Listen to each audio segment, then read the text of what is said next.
1,000 resumes. In this webinar, we're going to talk about the importance of your resume during your job search. People often underestimate the importance of the resume, and doing so can prevent you from landing interviews. Before we begin today, throughout the webinar, we'll present a series of poll questions. When we introduce a poll, it will pop up on the screen in a blue box. And I encourage you to participate in the polls because it's a great way for us to solicit feedback and also for you to measure yourself against other professionals. Also, feel free to submit questions in the question box during the presentation, and we'll have a Q&A session at the end where we will answer the questions that you've submitted. Now, I'm going to start the presentation, and then about halfway through, I'm going to turn it over to Vicki Hidde.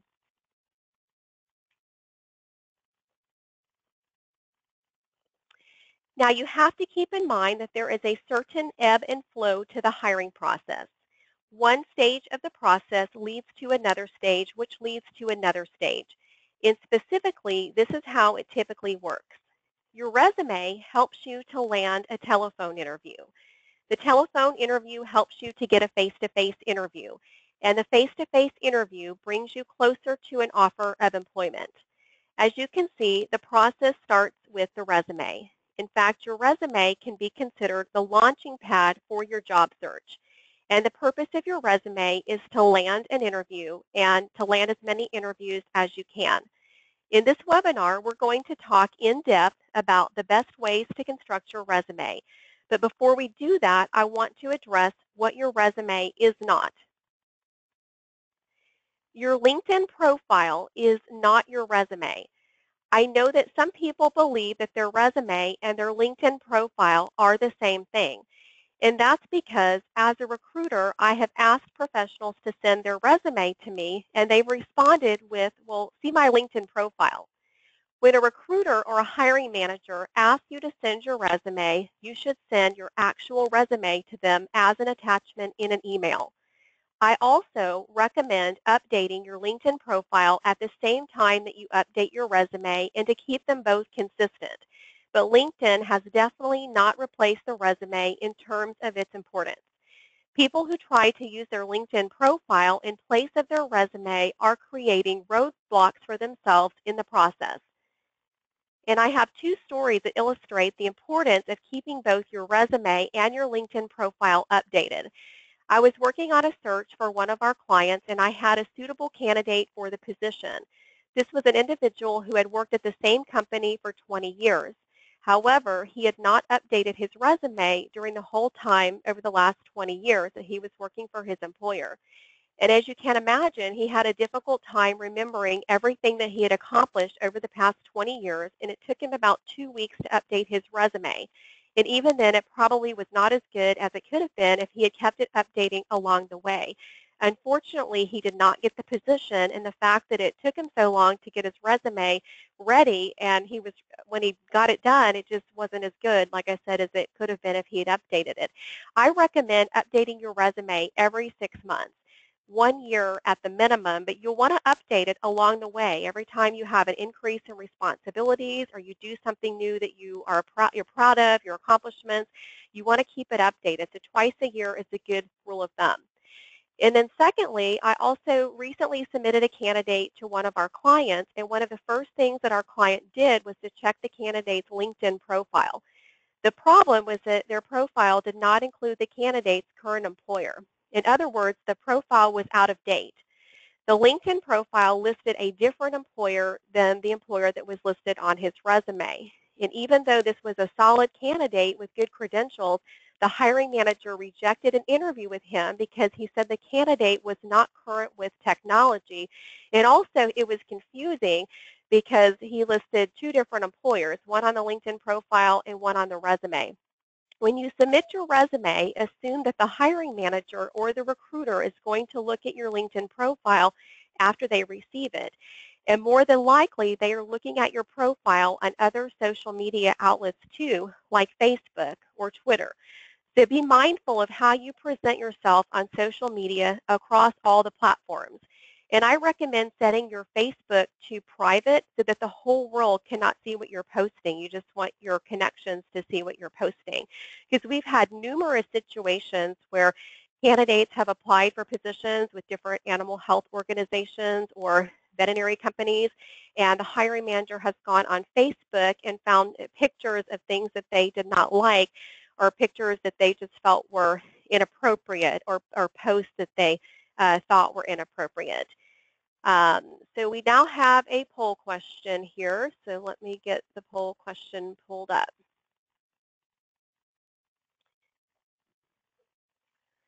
Okay, is your resume and your LinkedIn profile completely up to date as of today? There are 3 answers supplied: yes, no, or I don't have a LinkedIn profile. Select the answer that best describes your current situation, and then we'll look at the results.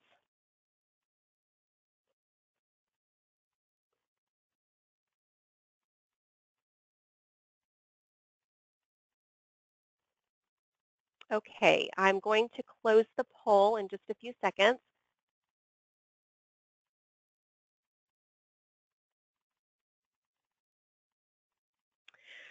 Okay, wow. Okay, 56% of you say that your LinkedIn profile, that your resume is in your LinkedIn profile. 19% or that's up to date. 19% say no, and 31% of you say that you don't have a LinkedIn profile. So that's almost a third of you do not have a LinkedIn profile.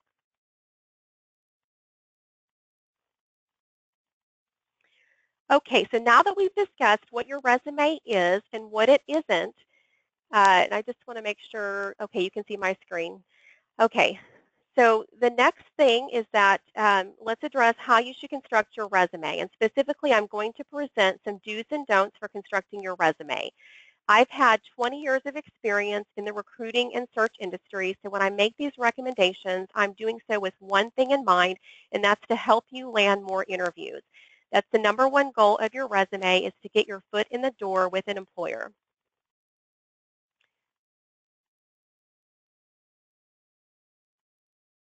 Okay. So the first thing is you'll want to make sure that you title your document appropriately. Every document that you create has a title. You have to name it something. People send out resumes all the time without paying any attention to the title of their resume document. And here are some examples. The wrong way would be to label it My Resume or Document 12 or Marketing Manager Position. Titles like these can hurt your efforts in landing an interview. What you want to do instead is to give your resume an accurate, descriptive, eye-catching title. And it's more difficult to dismiss your document when you do this. And you want to have your name as part of the document title. Here are some examples of using this approach. Harry Tasker for Technical Services Veterinarian, Canine Veterinarian Jack Ryan, or Ethan Hunt, Director of Clinical Research and Regulatory Affairs. This is often an overlooked part of your resume, so make sure that you take care of this first, and that way you won't forget it later. Second, make sure that you remember that your resume is part of your personal brand. As such, you need to put your name on the top of the resume. And I know that that sounds simple and like common sense, but some people actually write the word resume at the top of their resume. You'll need to put your name at the top, and regardless of which font you use regular caps and not all caps. You can also use a bold face to make your name stand out. And after all, the whole purpose of this exercise is for you to stand out. Third, you'll want to make sure that your resume contains your contact information and your address, but you don't need to bold that information. You don't necessarily need your street address, but you should definitely provide a city and state. Your address and city or state are needed in case relocation is an issue, but especially the city and state, because we are getting so many resumes in our search firm right now that don't have addresses. They don't even have a city and state. And so we don't know where that person is located. If the job requires the person to be in Kansas City, we get a resume with no city or state. We have no idea if that person's in Kansas City or if they're in New York or Florida or California. And so because of the hundreds and thousands of resumes that we get and other recruiters and hiring managers are getting, sometimes they may not call a candidate if they're unsure of where they live. And so you might think, well, I can relocate or I can go anywhere, so it's not relevant. But it is relevant because sometimes companies are not looking for people to relocate. They're looking for people that are locally, but they're just sometimes unlikely to call you if you don't have a location on your resume. Also include your cell phone number with your contact information, and don't bother to include your home telephone number even if you have one, because you're probably not going to be home during the day, and hiring managers would rather have a cell phone number. They know that you're more likely to answer your cell phone when they call, and some hiring managers are texting candidates these days too. You should include your email address, since email correspondence is common during the hiring process. However, you want to include a professional sounding email address. And these days, people typically have access to more than one email account. So choose the address that is the most professional and make sure that you check it at least once every day, because you'd be surprised at how job seekers will list an email address and they won't check it every day. And sometimes they miss out on messages from hiring managers or recruiters because they've gone several days without checking their email. But using an email address like vetdude360@hotmail.com is not a good option. If you don't have an email account with a professional sounding address, then you need to create one. And if you're still using an AOL or a Hotmail account, I highly recommend that you get a Gmail account. They're free, they're easy to set up, and they will make you look more professional and modern. When I get a resume with an AOL email address, it makes me think that the candidate is not current. Okay, fourth, do not include a mission statement or an objective statement on your resume. Instead, I recommend to use an executive summary or a professional summary. If you state your mission or an objective statement, then it may not line up perfectly with the organization's mission and their current opening. But if you list an executive summary, then it might more closely align with the company's expectations. And we've had instances of candidates. For example, we had one candidate who was applying for a technical services veterinarian position, and their objective statement said that they were looking for a marketing position.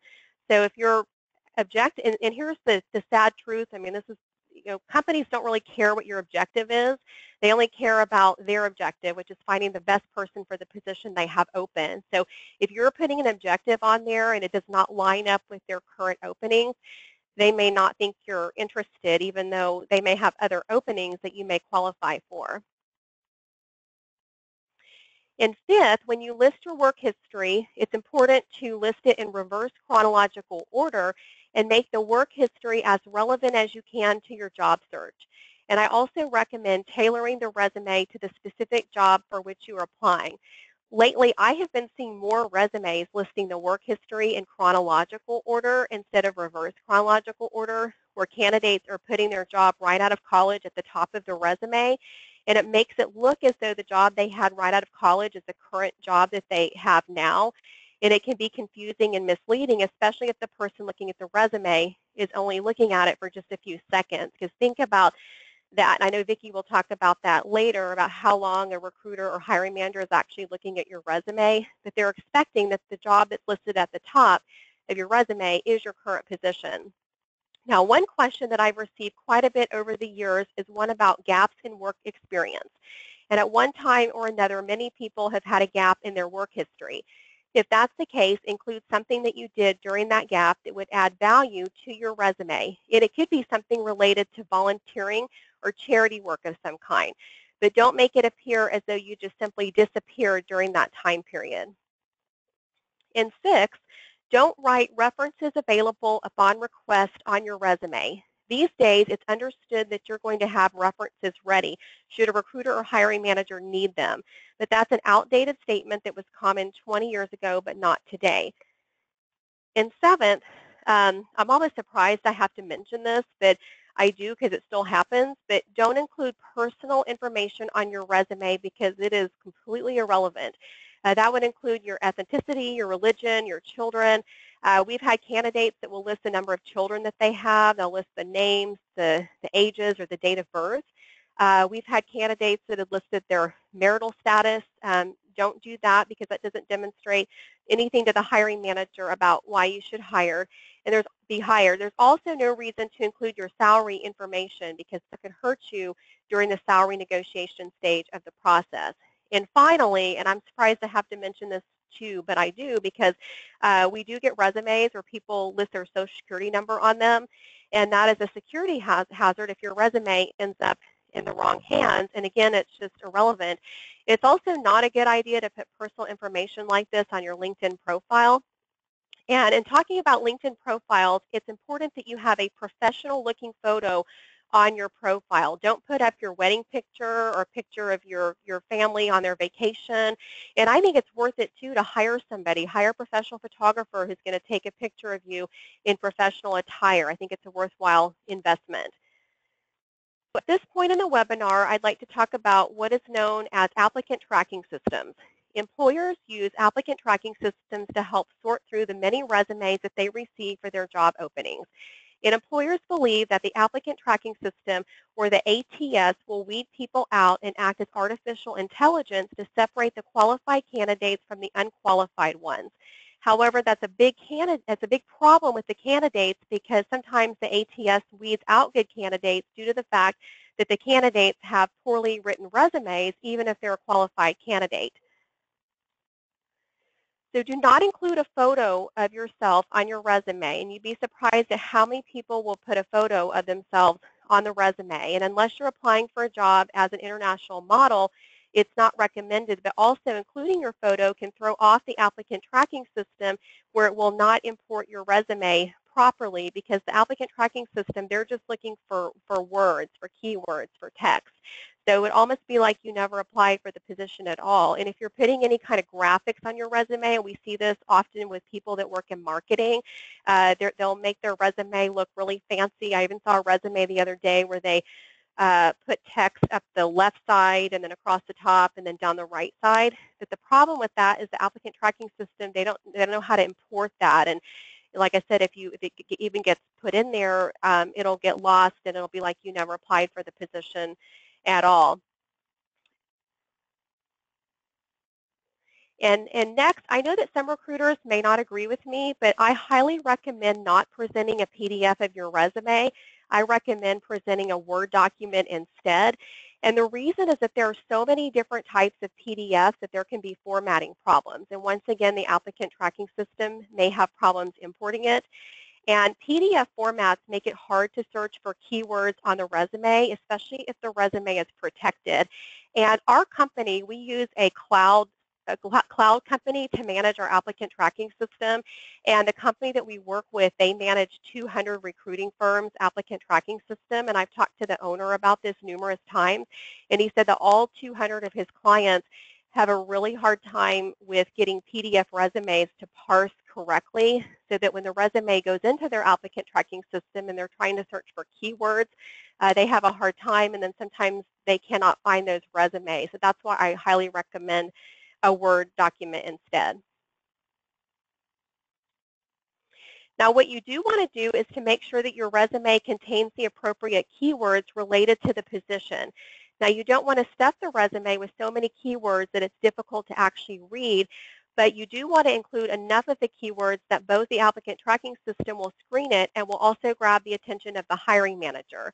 And I have a case study of this. I had a candidate who was applying for a regulatory affairs position. This candidate had years of experience doing regulatory affairs, working with the Center for Veterinary Medicine at the FDA. But on her resume, she had listed FDA and not CVM. So both the applicant tracking system could not find the word CVM on the resume because it wasn't on there, and then the human resources manager who was reviewing the resume thought she was not qualified because she did not have the acronym CVM on her resume. She had FDA instead. So you want to be really careful and pay attention to the keywords that are in the job description, especially down in the qualifications section, and make sure that your resume is matching those exact keywords so that you will be found in these applicant tracking systems. So now that we know how to navigate the applicant tracking systems, we'll turn our attention to the hiring manager. And keep in mind that you are not conducting a job search in a vacuum. You're competing against other candidates.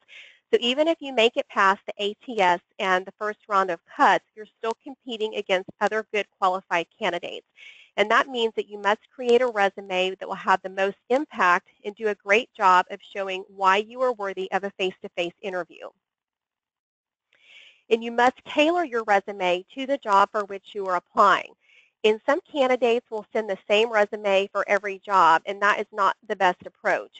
There are small tweaks that you can make to your resume to tailor it appropriately. And this includes emphasizing work experience and skills that align more with the position. And you have to tie what you possess in terms of experience, talent, and abilities to what the organization wants. In addition to tailoring your resume, you should also tailor your cover letter, starting with the salutation. And I can't tell you how many cover letters that I get that start out with Dear Jim or Dear Debbie, and my name is Stacy. Also, make sure that you spell the person's name correctly. I spell my first name without an E, but I still receive many cover letters with my name spelled incorrectly. I've also been called Tracy and other names. In addition, they're not Stacy. So that's not a good way to get your foot in the door. So be very, very focused on detail, and I know Vicki will talk about that here more in a minute. I recently had a candidate send a cover letter to me that was addressed to a certain animal health pharmaceutical company, and I'm not with a pharmaceutical company. So if candidates are making this mistake with the recruiter, they're also making it with hiring managers. And if you don't know the name of the hiring manager, just don't put the name on the resume. A general salutation is better than one that's not correct. And remember that hiring managers want to know what you can accomplish for them in the future. If your past accomplishments don't convince them that you have the capacity to help their company grow, then you likely won't be selected for an interview. In fact, your past accomplishments have to convince a hiring manager that you can do one of three things.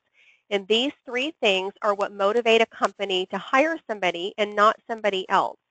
While everybody brings different strengths to the table and suffers from different weaknesses, the motivation for hiring officials remains constant. There are three main reasons why a hiring official would want to make you an offer. Number one, they believe that you're going to make the company money.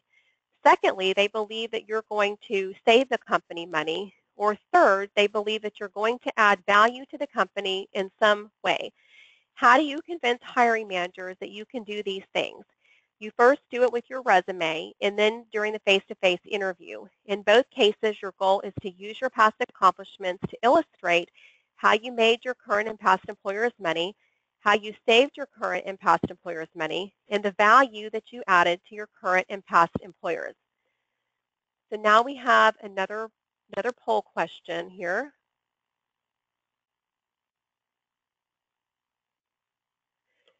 So when you're applying for positions, do you tailor your resume to the position? And there are two answers, yes or no.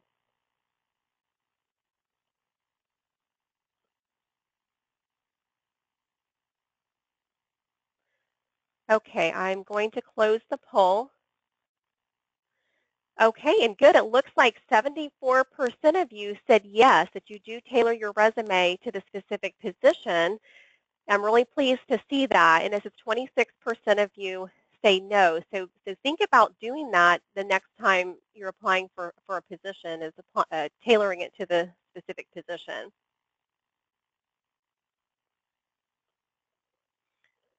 Okay, I just hope you can see my screen. Okay, so now there are four key areas to consider when you're doing your resume. The first is your professional accomplishments. When you're doing this, speak in quantitative terms if possible. For instance, if you're in sales, refer to your sales volume. If you saved money for your current employer or helped it to generate more revenue, discuss the specifics of those situations. It's even a good idea to speak in terms of numbers for smaller achievements. For example, if you were a manager, disclose how many people you managed. Whatever you've done of any significance during your career probably has numbers tied to it, and that's what a hiring manager wants to read about. And that's because the bottom line when it comes to hiring is results. Organizations want to hire people who will get results. And the best way to show your history of results to a hiring manager is to quantify those results and tie numbers to as many of your accomplishments as you can. And the second thing is professional training designations. Are you licensed in a particular area? Have you earned various certifications? If so, list those because they're definitely applicable. And third, your educational accomplishments. Yes, you'll want to list your college degrees, but also include any relevant awards, honors, or scholarships that you might have received. And four, your additional skills. And these can include a wide range of competencies. Perhaps you can speak a second language, maybe you know sign language, but list anything that you believe might be valuable for a hiring manager to know. However, don't be tempted to add secondary skills that hold no value in relation to the position for which you are applying. You may be proud of the skill, but if it's not relevant and it won't help you get a face-to-face interview, then it's best to leave it off your resume. If you do have the skills, the talent, and experience necessary, then making your resume stand out is not difficult. You just have to emphasize the right things and illustrate why you're the person the employer should hire. At the very least, you need to convince company officials that you are the person that they need to bring in for an interview. The maximum length of your resume should be 2 pages. Most recruiters or hiring managers only spend about 30 seconds or less looking at a resume. If they have to look through 3 or 4 pages, they're going to lose interest very quickly. And I will admit, I have been a recruiter for 20 years, and I have never read every single word on a resume, and I have seen thousands and thousands of them. Most of the time, I look at a resume for about 30 seconds. I look at the companies a person has worked for. I look at their titles, their career progression. I ask myself, is this person moving forward in their career? Are they going backwards in their career? Are they stagnant? I also look at their accomplishments and how well they've done their job. So you have a limited amount of time to convey that information, and hiring managers often spend less than 30 to 60 seconds looking at a resume. The place where many people try to add too much information is with their job descriptions. And when it comes to that section, try to paraphrase and use bullet points whenever you can, because hiring managers are going to be scanning these resumes, and scanning is easier when there are bullet points that draw the eye. If your resume is too difficult to scan, then chances are good that they're not going to take the time to actually read it. And there's one more thing that I'd like to address when it comes to your resume, and that is telling the truth 100% of the time.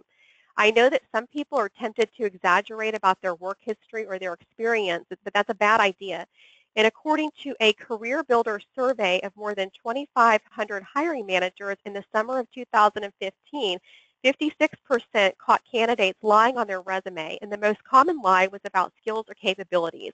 And not only that, but 25% of the hiring managers in the survey also said that they've seen people claim to be employed by companies that they never actually worked for. Unfortunately, I have seen many stories involving candidates who did not tell the truth on their resume. And one of the things that they lie about is whether they're actually employed. And something like this happened earlier this year when I was talking with a candidate, and he said that he was employed by a certain company. And then my next call came from his former employer that said they had gone through some layoffs recently, and the employer gave me a list of all of the people that had been laid off and were no longer with the company, and that candidate's name was on the list. So that candidate conveyed to me that he was still employed at that company when in fact he was not. So it's far better to be upfront and honest at the beginning of the process and tell the truth. And you've probably heard or read at one time or another during the past few years that their traditional resume is in danger of being obsolete. But there are usually a host of reasons provided for which this is the case. And some people believe that it's social media. Others believe that the digital age is turning the resume into a dinosaur of the past, and others think that the internet is going to kill the resume. And there's no doubt that all of these things have had an effect on the world of employment and hiring, but after 20 years in the business, I can tell you one thing for sure, that they have not killed the traditional resume. It is still important, and it's still being used by hiring managers to determine who is a good candidate and who is not. So you should not overlook the importance of your resume, and you should not dismiss it. And once again, your LinkedIn profile is not your resume. Simply referring a recruiter or a hiring manager to your LinkedIn profile is not helpful to getting you hired. And not only do you need a resume, but you need a good resume. And creating a good resume is not a waste of time. It's an investment in your career. We have our last poll question.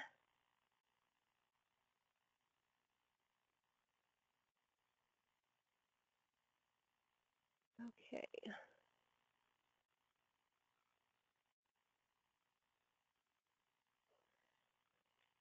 Okay, the question is, what grade would you give your current resume? And the available answers are simple, ranging from A all the way down to F. So select the answer, and then we'll look at the results.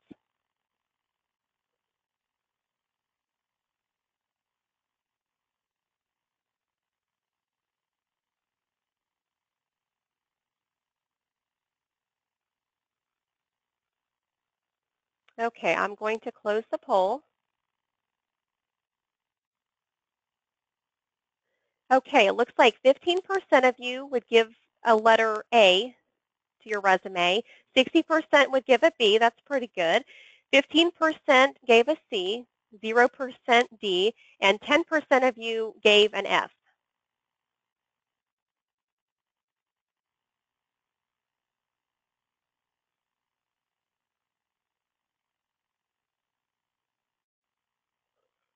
Okay, it's at this point in the presentation that I would like to introduce our special guest, Vicki Hidde, the owner of Resume Source.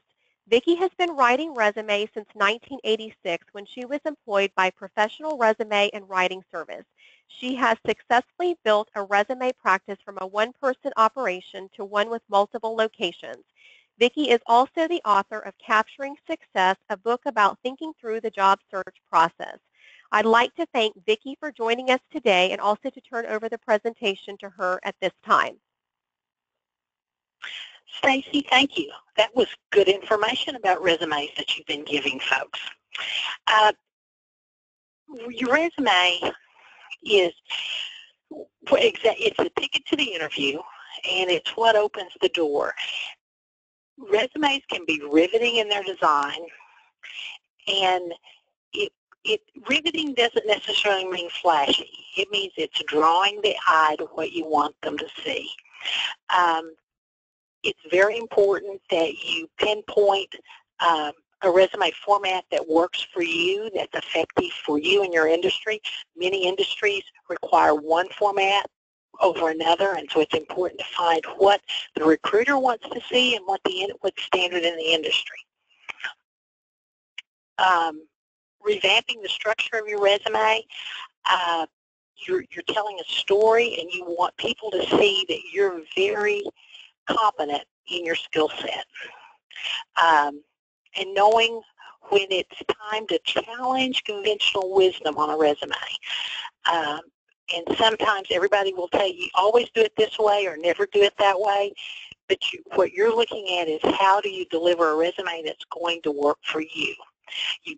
And how you know that is you have to test it. You have to deliver, and if it's working for you at your salary level or above, then you know that your salary is opening the doors for the next step in your career. Then after you've tested it and let people look at it, then you want to deploy it, and it should open doors for you. And you want to land the right job at the right time.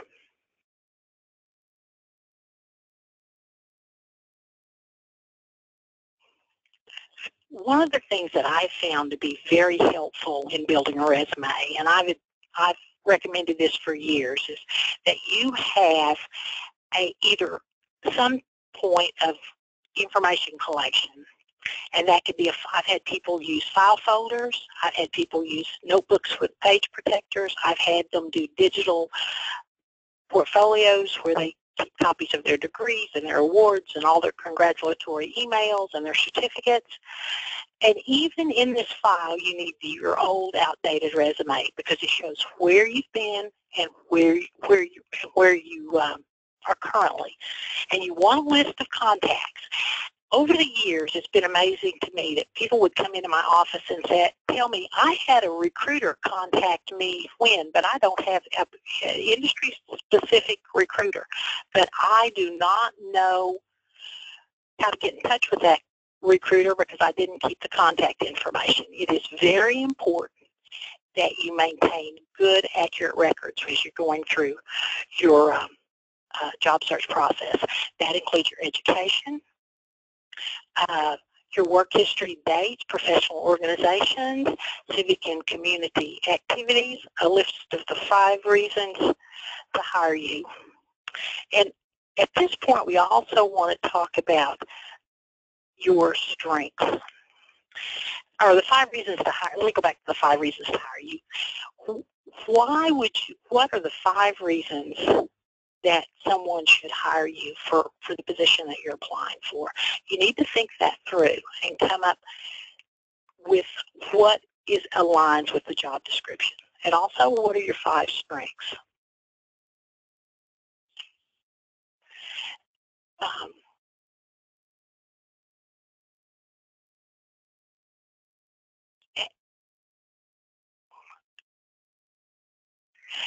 You want to identify your audience. It's very important that you're writing to your audience.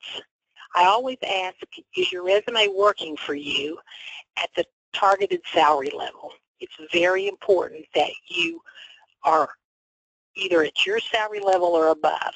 There are very many people out there that are underemployed that need to be applying for better jobs because they're really working under their potential.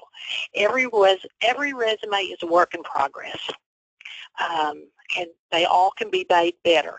Even the ones I hand to my clients, there's always something. I mean, I'm good at what I do, but what I found is people forget to tell me something, or they had an accomplishment in the last 24 hours that didn't make it to the resume.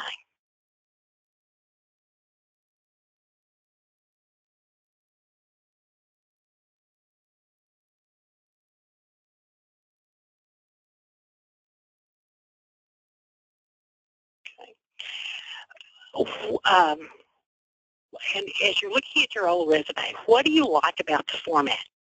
Does it speak? Does it actually sell you to the employer? And how has it worked for you? Has it been effective? If it's opened the doors that you wanted to open, it's effective for you. And what can be improved on it?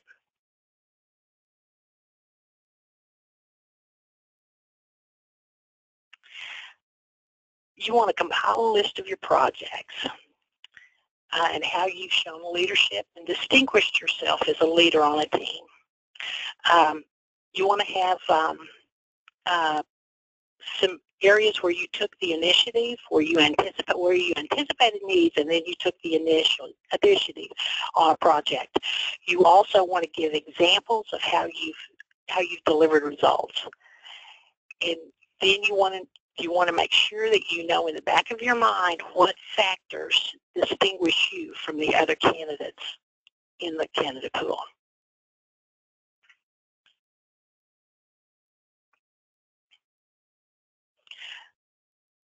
What information is required to tell your story? As I'm looking at a resume, I want people to see that my clients are competent. A resume is not a list of what you have done or the accomplishments in your career. It's rather it is a document that connects the dots for the reader and shows them what the next step in your career should be. And remember, a credible presentation has a lot of value. And, you know, it's very important that they draw the reader in and that you add a little sizzle to your resume.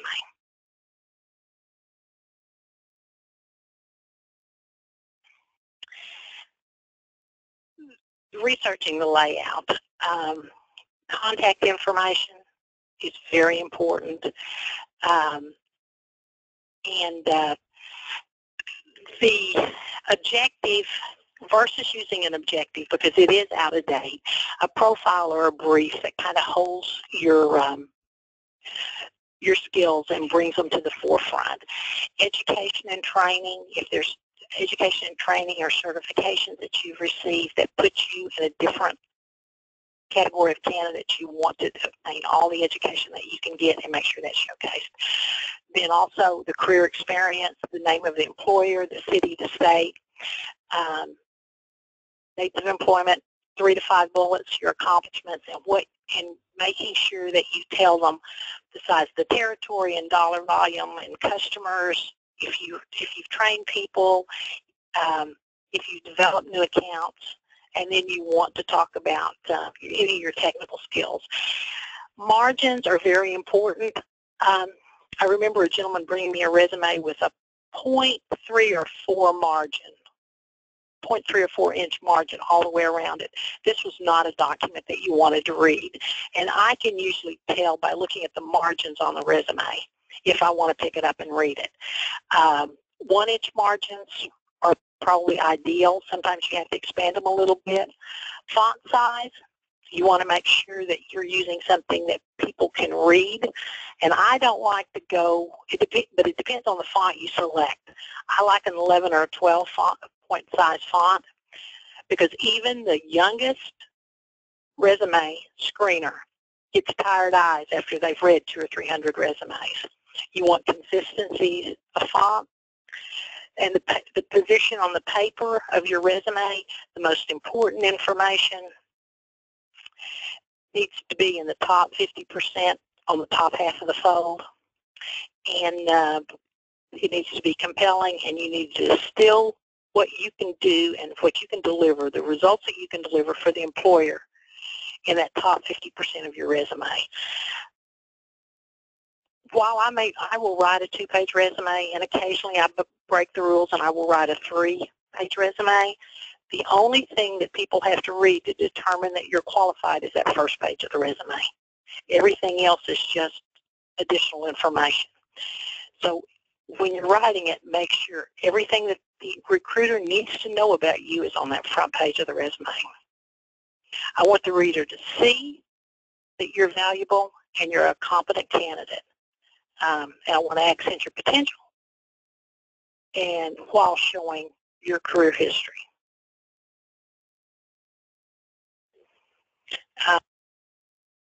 And about the color of paper, you know, I used to buy $1,000, $1,200 worth of paper a year. I don't think I spend $50 on paper now, because everything is electronic, and your resume has to be written for that electronic media. Stacy mentioned write it in reverse chronological order, and I was making notes about don't use acronyms. There are exceptions to that. If everybody in the industry knows what that acronym is, you want to use it. And if you have to condense your resume, you can always go with a 10-year work history. That's what most people require.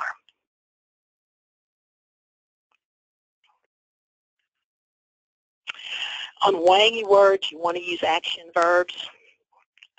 And I was trained, don't use responsible for, pronouns, abbreviations, or outdated business jargon. While this will sound contradictory, it's my practice to undersell a candidate's qualifications just a little bit, because I want you to be more valuable when you walk through the door for that employer. And you want to, back to the list on the screen, you want to use present tense for your current job and past tense for the previous job.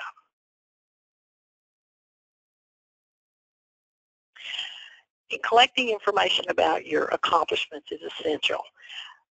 And I think a lot of times as individuals, we undervalue our accomplishments. We think, oh, everybody else performs at that level, and that's really not the truth. You want to organize those, you want to list them, and any place that you've exceeded performance, you want to be able to make a list of those areas. You want to create a framework to communicate your accomplishments. You want to, if you've streamlined processes, improve quality, develop new accounts, all of that information needs to be there. If you've improved quality, if you've implemented new processes, anything that you can sit down and frame in a way that is going to speak to the position that you're applying for. And as you're writing your accomplishment, there's a very much a tightrope of when you're writing your accomplishments, not to brag. And there's a way to frame it so it's information and you're not bragging about what you've done.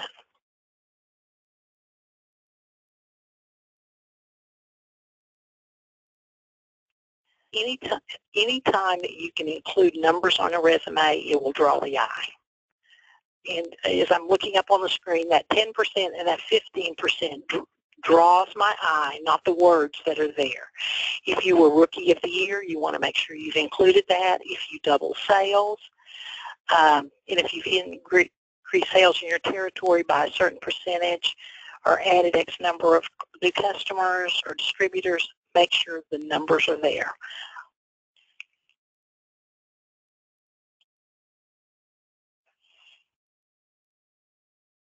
In the education, you want to make sure the institution, the city, the state, and your degrees are listed on your resume.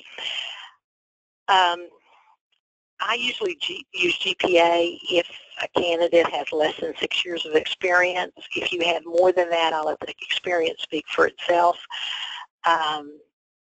You want to make sure you listed your continuing ed.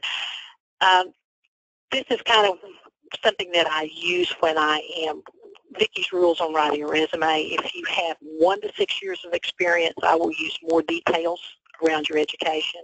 If you have 6 to 12 years of experience, I'm going to kind of pare that down just a little bit. If you have more than 12 years, I'm probably just going to list the degree and take a very broad brush with your education.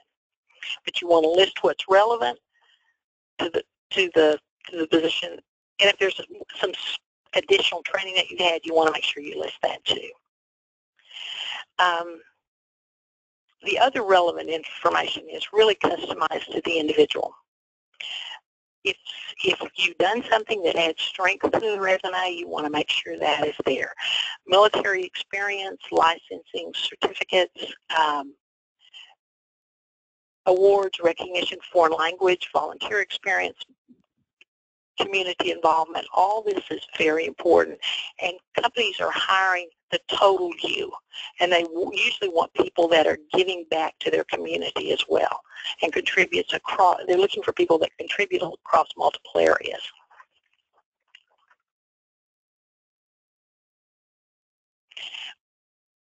And one of the things that I like to pay very close attention to is who is reading the resume. We talked about the online tracking system. If that's very important, you need to write your resume so that it jumps through all those hoops. If it's being read on a cell phone, so is it being read on a computer? These are all things that you need to take into consideration when you're putting together your resume. If you're handing someone a resume, they're going to look at it totally different. Are you emailing it to a recruiter? What are the industry requirements and what are the corporate requirements? Know your audience. Understand the technology and recognize the pros and cons of industry trends. Now you've got your resume written. You're looking at it. Is it one that you want to read? Has all the relevant questions been answered that a recruiter wants to know about you? But there's times that you really, I've had clients that have overthought the process. They will spend weeks working on their resume and changing every little word when they should be testing the resume. I mean, while it needs to be perfect, and or as perfect as it can be, it will never be perfect. But you need to get it out in front of people. And if it's not working for you, that's when you need to rethink what you've done about your resume. Resume by committee. Many years ago, I did this resume for this lady, and she took it and showed it to her friend. She was in one industry. She showed it to her friend in another industry, and she came back and she says, my friend it was the airline industry, did not like the resume. And I said, are you planning to apply to that particular airline? She says, oh, no. And I said, well, had you been applying to that industry, you would have had a totally different look. So it's very important to know what is required. And I have to listen very carefully when it comes to the resume by committee, because there are some resumes that I've seen over the years that it looks like 3 or 4 people have written the resume, and there's not a consistency of style.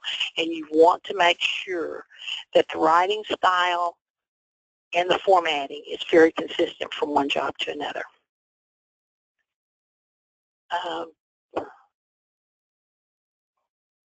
And make sure it's as effective as it can be. Your summary, my philosophy is that the summary of your experience is probably the most important section of the resume. You need 3 to 5 bullets that summarize your skills, and you can use a few numbers here. You want to identify the strengths for the reader so that they know who you are.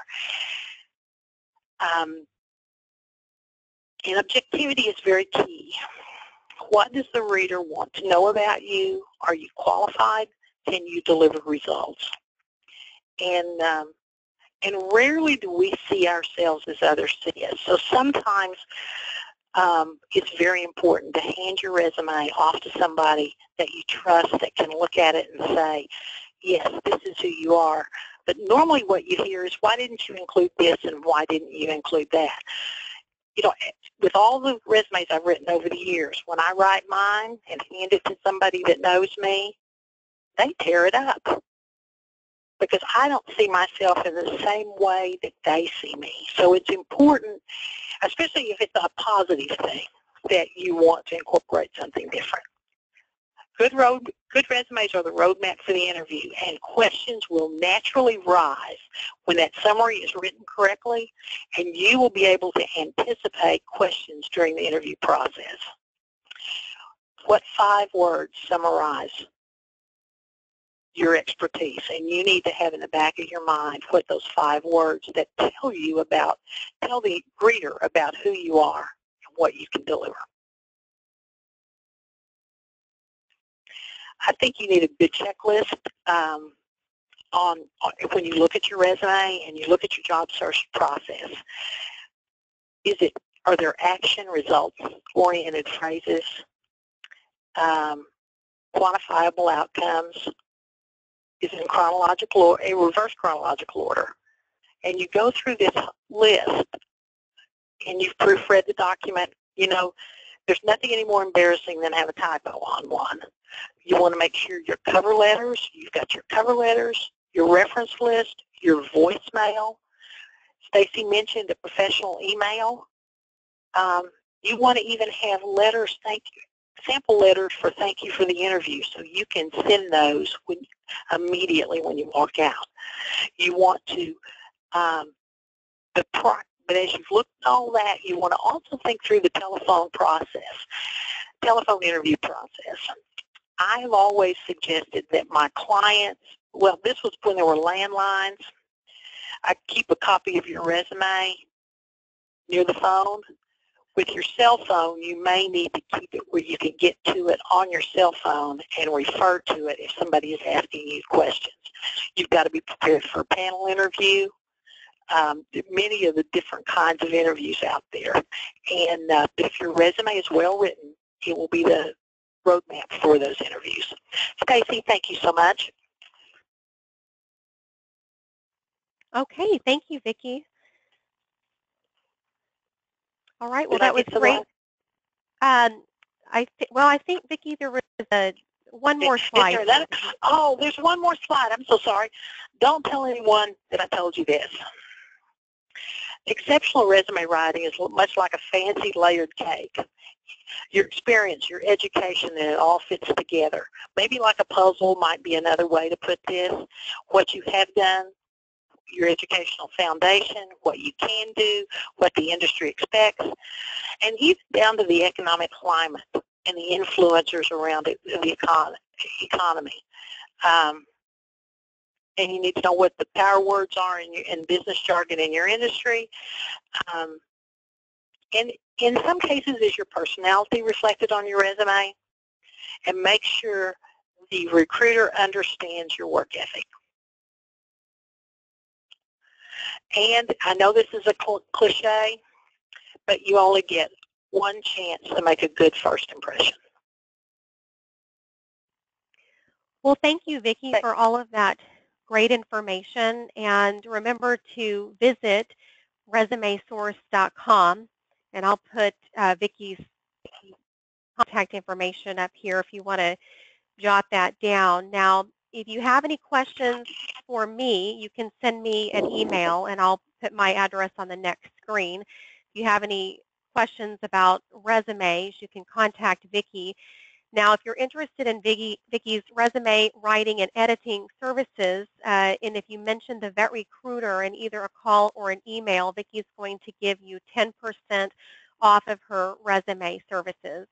Now, we also have some time for Q&A. If anybody has any questions for either Vicki or myself, you can type those down at the bottom in the question box. So we'll wait just a few minutes and give you a chance to ask any questions that you may have. I did want to say something, too, about Vicki. When Michael Eisner was running the Walt Disney Company, one of Vicki's resumes landed on his administrative assistant's desk, and she said it was one of the best resumes that she had ever seen in her career. I don't know anybody that has more experience writing resumes than Vicki, and Vicki certainly 24,000 resumes. That's a whole lot of resumes.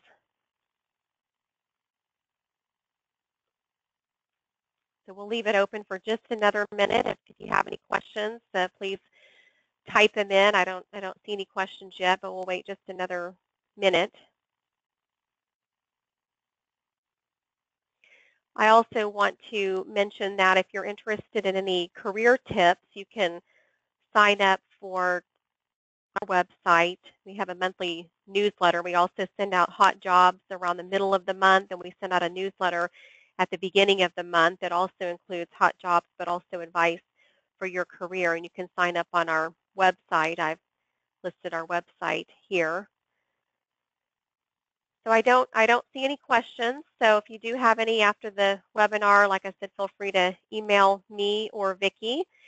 And again, thank you to Vicki, and thank you for everyone who registered and attended our webinar today. We hope the information we presented today will be of great help to you during your job search. Hope everyone has a great day.